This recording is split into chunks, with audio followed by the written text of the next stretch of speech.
Tanguy Escaron is a French IT student in Dublin on a 6-month internship with a leading technology company. He has a room in a Clontarf apartment that he shares with 2 other people. A keen sportsman, Tanguy spends most of his free time windsurfing in Dublin Bay, just a stone's throw from his home. In a Facebook group for the French community in Ireland, he read about the Romancing Ireland Challenge. It involves cooking a meal, voted on by members of the French community, that they feel represents their country. The catch is that the volunteer can use only Irish products. Like many of his fellow countryfolk, Tanguy is something of a gourmet. He didn't hesitate to rise to the challenge. I love cooking. It's not just like a chore in order to eat, it's more like a fun moment, and so I would really appreciate doing that. So here in Ireland, I would continue to cook very often. I would eat mostly my food. And so I've been able to find most of my ingredients since, okay, you can find vegetables and everything. If you check, okay, things are coming from Peru, from this other place, everything is imported. So you're like, ah. And when you taste it, actually, yeah, you can see that it's imported. Like my father has a garden, and so I would eat really fresh and homegrown vegetables, which are incredibly tasty. So when I go in supermarkets, I'm like, ah. So okay, it's very cheap, much more than in France, but the quality isn't here. I've met a few Irish people, and I would always be asking, what is the typical food of Ireland? Where can I find a typical food restaurant? Because for me, food is really part of the culture, you know? I've seen a lot of fish and chips, but people will tell me, no, this is not Irish, this is English. So, okay, then what is Irish? So, it's been hard for Tanguy to get hold of the fresh produce that he's used to in France. And he's had difficulties identifying an Irish cuisine.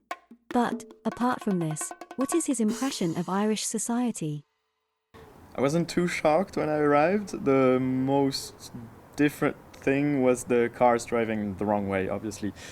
Other than that, it's pretty similar to France, and from the few people I've met already, everyone is very nice. Like, you would feel as in a village and not a capital.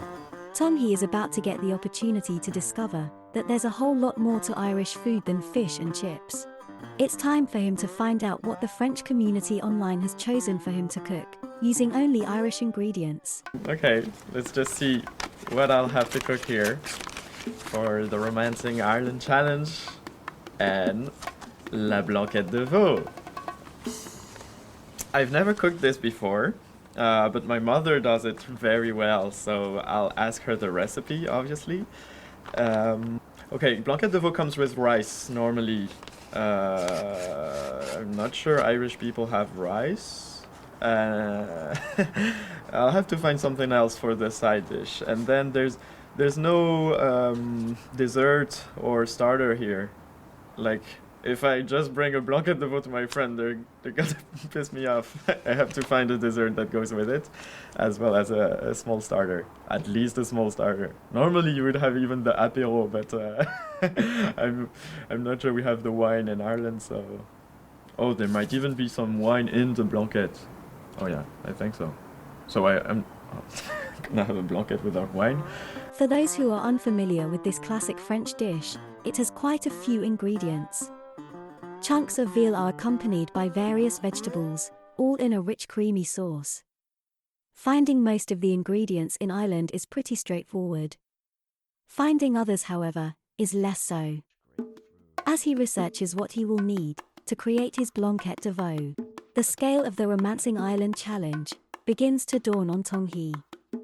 Some of the key ingredients simply don't grow in Ireland, and Tanguy is somewhat dubious about the ones that do. The garlic gives a really nice taste, and the one I've been finding around was like some, not old, but a bit dry or something, and I'd like to find something fresh. Then there's the lemon that is missing for the Blanquette de Veau. Like all the substitutes I was thinking about were like lime, orange, grapefruit, stuff like this, but there's no such things around here, so maybe something like vinegar or but I'm not too sure. And then there's no wine, but I saw this guy telling about replacing the wine with apple juice to have the same cooking properties, but I'm concerned about the taste it will get. So we'll see. And then okay, in the dessert I'll be making a millefeuille, and you need a bit of chocolate. It's like very little in terms of quantities, but still it brings so much taste. So yeah, I have to find something Irish. Chocolate isn't the only challenge with Tanguy's dessert. Ireland was once a producer of sugar. Nowadays, however, sugar is imported from overseas. Tanguy makes a phone call to follow up on a natural sweetener that might just do the trick. It's perfect! Okay, so we're replacing the sugar that is not in Ireland with some honey. Like I found some guy, he agreed to show me his bees and stuff. So he's making his own honey, and I'll be able to see that. So it's great, I love it. Jonathan Smith is the owner of Ernesto's Cafe in Rathmines. But it's to his back garden in Harold's Cross that Tanguy is headed. He's hoping for some honey from the 20,000 Irish honeybees who call it home. Tanguy, Oh, John, good to see you. I'm so glad you've answered my call. Like I've been looking for Irish sugar everywhere, couldn't find anything. And now honey is the only substitute I could find. Okay, we have some lovely Irish black bees. We have some really good organic honey produced in Dublin 6. It's really good. Perfect. Come on, we'll get you suited up. It's not long before Jonathan has Tanguy kitted out in a protective suit, designed to keep him safe from any unfriendly bees. Then, the pair head for the hive, situated under a large tree at the bottom of the garden. Natural sugar derived from honey, you can't replace a product like that. It's sensational, you know. It's, as I call it, it's nature's abundance. And the bees we have here in the garden were brought up from Wexford in the end of March, April. There was a colony queen bee with about 2,000 bees. That population has increased now to something in the region of 20,000 bees. They're Irish black bees. They're bees that are synonymous with the landscape, the plants we have. They do really well. I think it was Charles Darwin said without bees we'd have nothing, you know. The cross-pollination of the plants, the carrying of the nectar and the pollen, all of that, you know, the work they do, it's unbelievable. Within the one hive we have, those bees would produce something in the region of, there's about 30 kilos in that hive. There's a main hive and then there's 3 layers on top of the hive, and it's just packed full of honey. Some people would have a fear around bees. Bees don't want to be really in contact with anybody. You know, they work there, they mind their own business. They come in on a trajectory, you know, into the hive. You wouldn't even know we had a hive in the back garden. We won't take all the honey. We leave some honey in it so for the queen over the winter months. The majority of the other bees will die off. The lifespan of the black bee is about 45 days, but the queen bee will stay there 3-4 years hopefully, if we nurture her along, like anybody. Now have a look, you should feel the weight of the honey. Oh yeah. Yeah, Yes, and they're all healthy. It's pretty full.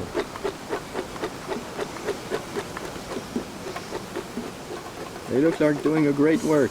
Yeah. It's gonna make some pretty nice honey, I can feel it. You want to turn around to the other side? Yeah, Yeah, pretty much the same. that's going well. It's only a couple of weeks there, that one. We've taken 2 down to the cafe already. Okay. A really good production this year. Nice. Yeah. It looks great. I'm happy I could do that. Okay. If this recipe doesn't work out, don't blame the bees. So, Tanguy has solved the problem of what to use as an alternative for sugar in his dessert. To top it off, however, he needs to find an Irish chocolate, and for the main dish, he still has a lot of challenges to face, not least of which is finding Irish veal, worthy of being the centerpiece. So, it's back to Clontarf to do some more research. Here, it seems that fortune might just be on his side. Yeah, sure. Okay, thank you very much. Have a nice day. Okay. So there's this guy in Kilkenny. So he has veal, but it's not is rosé veal or something. I'm not sure, because like the blanquette de veau is meat pieces. And you have these huge pieces of meat, so it has to be good veal, you know. I think I'll go and see, yeah, check for this guy and see the actual meat how it looks. Although he has a busy work schedule, Tanguy knows that the veal is the make or break ingredient for his dish. So, despite his reservations, he sets off for Kilkenny, where he has an appointment with an artisan butcher.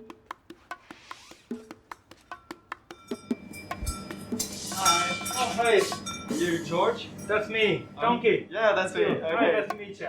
George Navratil is a meat technician from the Czech Republic, who is now well integrated into the Kilkenny community. He has a passion for charcuterie and, using local Irish meats, produces an amazing range of sausages, salamis, hams, and other delicatessen meats, all without any artificial preservatives or flavor enhancers. Crucially, he also provides the veal that Tanguy needs for his blanquette de veau. I think it's only me in whole Ireland who sell rosé veal because it's very expensive to buy the animal. So we cooperate with a couple farmers around Kilkenny and then do where the Hereford or Angus beef. It's all on grass.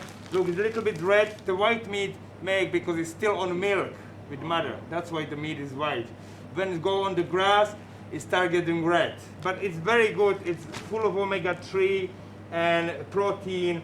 So that's what we do, the veal, and also we do charcuterie. With his veal-seeking mission successfully accomplished, Tanguy is homeward bound. But not before taking the opportunity to try some of George's home-cured charcuterie. Try the beef jerky, very nice. Beef jerky, go. Everything's nice. We use only sea salt, herbs, and spices. So. Oh yeah. That's right. Try the common ham. That'll be, you know, how common's supposed to taste. So try this one. While Tanguy continues to sample his delicatessen delights, George trims a fine piece of veal that will provide the pièce de résistance to the blanquette de veau. For our French volunteer, the pieces are slowly but surely falling into place.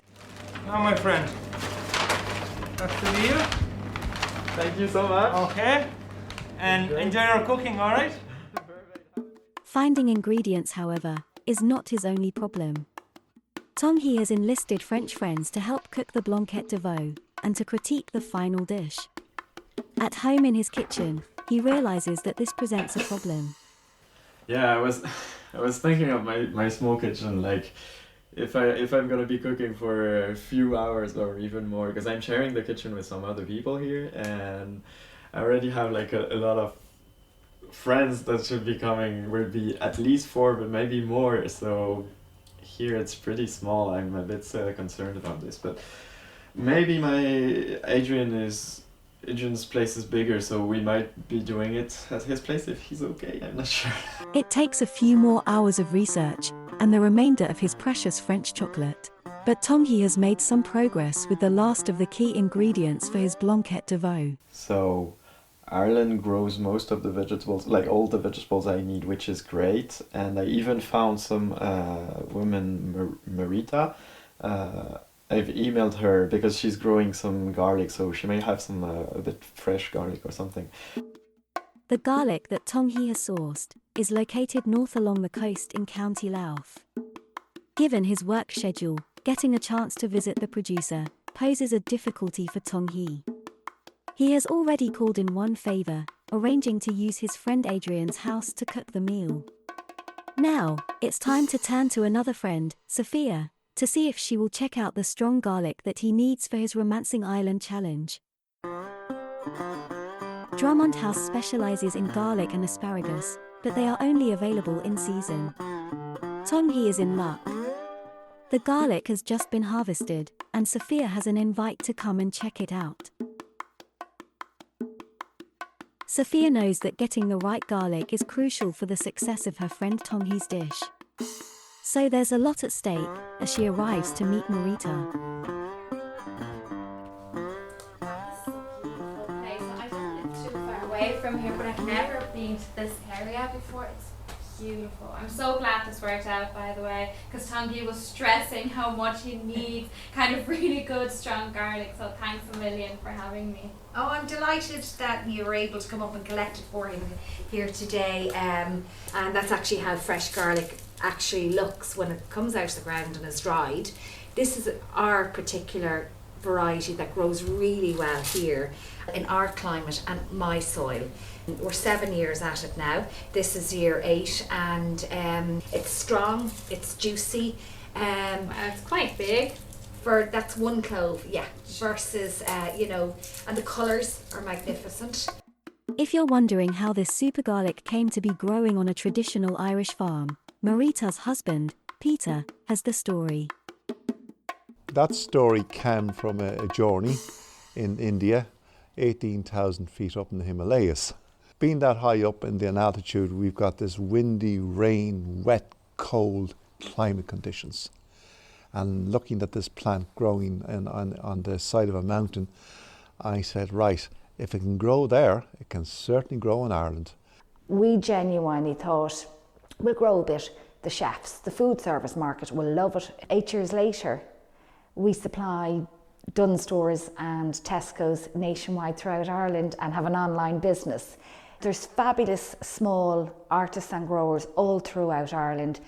And in fairness, the artisan food community very much started to come together and realise, if I call around to a few of my restaurants and my chefs, building relationships, it's a network and a supply network that you get exceptionally fresh food. So garlic obviously was very much a gap there in the market. So bit by bit as we grew, the chefs very much contacted us and were very interested, very supportive, and delighted to be able to say, I now can substitute an imported product with a homegrown product, and there's so much versatility about garlic. Marita and Peter have used this versatility to create a range of products that includes a very popular dip made from the flowering shoot of the plant, or as it's known, the scape. The Drummond House product range also includes smoked garlic, caramelized garlic, and black fermented garlic. However, it's the strong heritage garlic that Sophia needs for Tanguy's blanquette de veau. Heritage garlic, it has really, really good depth in it and heat. So you probably will use less, but Tanguy obviously knows his garlic. Yeah. And he's looking for that depth of heat and texture and quality. So I know he won't be disappointed. This is our loose cloves heritage collection. So he's going to enjoy cooking with this, and I know it's going to tick the flavours of his European, French alternative that he's looking for, the Irish equivalent. That's it there. Lovely, thanks so much. You won't be disappointed. With the garlic in the bag, the last ingredient is the all-important chocolate for Tanguy's dessert. Sisters, Karen and Natalie Keane, are owners of the chocolate brand, Bean and Goose. They create a range of chocolates, incorporating Irish ingredients that reflect and celebrate the Irish seasons. They are happy to come to the rescue, sending a parcel with their special Irish chocolate that's guaranteed to do the job. The big day is here. Tanguy has gathered all of the Irish ingredients to make his blanquette de veau, with a simple starter and a classic mille-feuille dessert. The cooking and dining will take place at his friend Adrian's house. The meal is a very complicated undertaking. Thankfully, Tanguy's friends have arrived early to lend a hand. So I have 3 French friends around. 2 have been in Dublin for 6 months with me, great guys, and 1 friend that came over just for this cooking. Okay, so I have about, I think, maybe 2 hours to make a 3-course meal. So French, obviously 3 courses always. I'm gonna make the millefeuille, the puff pastry. I'm gonna do it myself. So this is pretty long. So it'll be like, it needs to go to the fridge on and back. So we're gonna do this all along. Then I have, the gratin dauphinois. That is alright, pretty easy to make. It's more like it would cook for a long time in the oven, and the blanquette de veau is a bit more work. And yeah, I think it's gonna go fine. Like, I'm not too scared. Like the millefeuille topping is gonna be okay. I have the honey for the topping is gonna be strange, but it could end up well. And I guess I'm really scared about this apple juice stuff. I have no idea how it's gonna go. So, but we'll see. We'll taste, we'll try, and yeah, it's gonna be fine. Whatever about Tanguy's concerns, his friends have every confidence in his abilities. During the 6 months we spent in Ireland, like he cooks so good things, so I'm high confident like he's gonna do amazing thing, like really, like he's a really good cooker. The thing I'm the most worried is maybe with the wine that can be replaced by the apple juice. The apple juice, yeah, like it's something that I've never seen before. Like I don't know how that can work, so I'm really curious about this. While he still has a bit of time and space to work with, Tanguy decides to experiment with his apple-based wine alternative. No, the apple juice tastes great. Doesn't taste like wine, so Let's try to put some vinegar in it too, you know. I have no idea. okay, tastes like vinegar. This is terrible. It's not too bad though. Maybe we can do it. Before long, the maestro and his unofficial assistants are hard at work. Tanguy is using Irish Queens as the potato of choice. But catering for 6 means that there's a lot of peeling to be done. We have so many potatoes, it's taking so much time. After a slow start, the makeshift French kitchen finds its rhythm. Tanguy makes a pastry and begins the painstaking procedure of folding it into multiple butter-filled layers for the dessert. In the meantime, chopped Drummond House garlic is gently fried, using Irish rapeseed oil. Now, full-fat Irish milk is added, and then the sliced potatoes, to soak up the flavour, before being put into the oven to make the gratin. The star of the show, Georgia's Kilkenny rosé veal, is cut into chunks and boiled, before being put to one side. Into more Irish rapeseed oil and garlic go mushrooms, carrots and leeks. At this point, Tanguy discovers another challenge of cooking for a crowded dinner table. So I'm gonna do the transfer between these two because I don't have my pot is too small. So yeah, maybe I'll do this over the sink. It takes a bit of a balancing act to make the switch, but the smaller pot is just big enough for the gratin potato mix, and the larger pot is freed up for the blanquette de veau. But, in making the transfer, Tanguy has discovered something that makes him a little anxious. Okay, the bottom of the pot for the gratin dauphinois has burnt, so I hope the burning smell isn't gonna diffuse to the whole thing. I think it should be alright, but okay. And then I still have one more roll of the pâte feuilletée to do. I still have the crème pâtissière to go, and the veal is gonna cook for more than an hour. Like the more it cooks, the better. But we're already late, so we'll see how it goes. It's time for final touches. Tanguy adds raw egg yolks into a sauce to help colour and thicken his blanquette de veau. And so yeah, the egg yolks are supposed to cook a little by their own in there. And now we're ready to serve. I'm gonna put this into the blanquette and we're gonna start eating. À table! The meal begins with a simple cucumber salad and dressing made from Glennisk Greek-style yogurt. In preparation, the cucumber was salted to take out some of the moisture. Now, it's time for the main course. Tanguy brings the blanquette and the gratin dauphinois to the table. It's the moment of truth. The meat is like perfect. Oh yes. Yeah. Like so.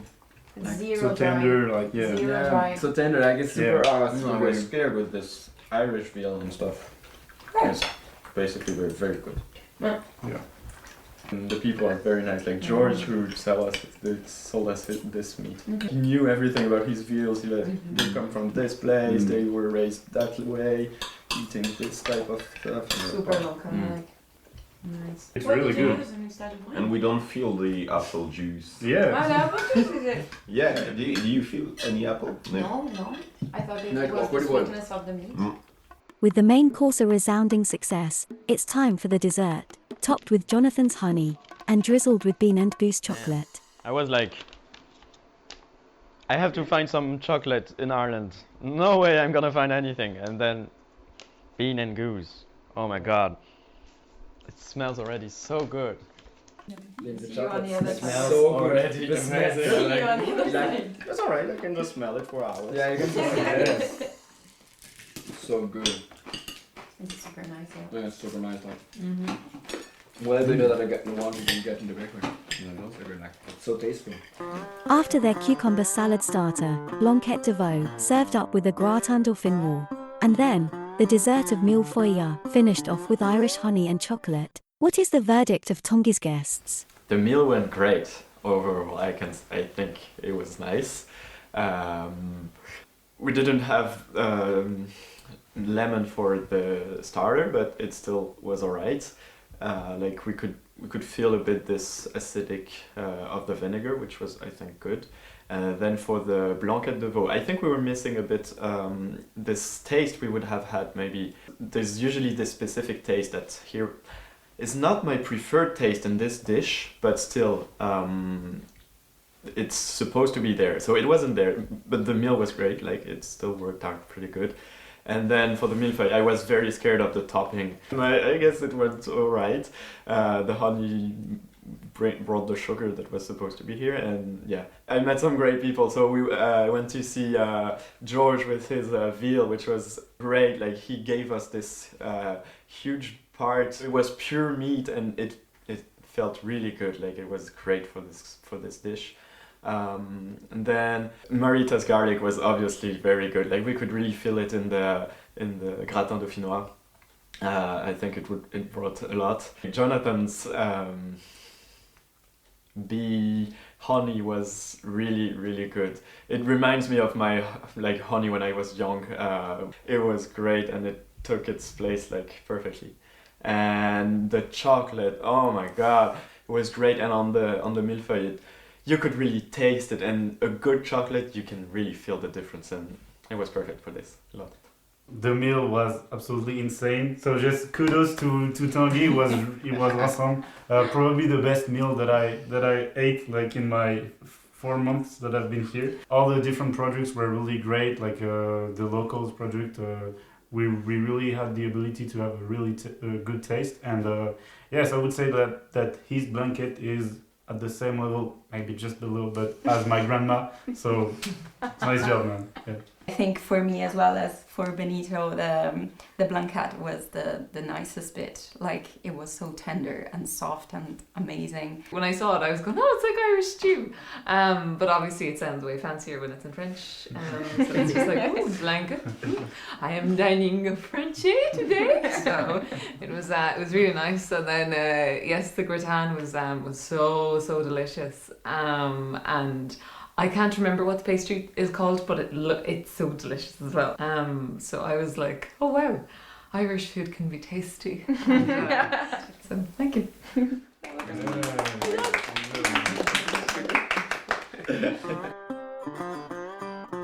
Let's see which dish it was chosen for my country, which is Italy.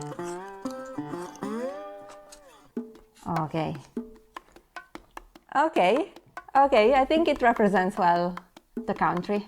Irish go where it's more advertised, so they prefer to go to maybe a supermarket rather than a local market. This is my experience, then I probably met the wrong people, I don't know. She looks happy to meet another Italian. So I have to say buongiorno. Eccoci qua. Bello.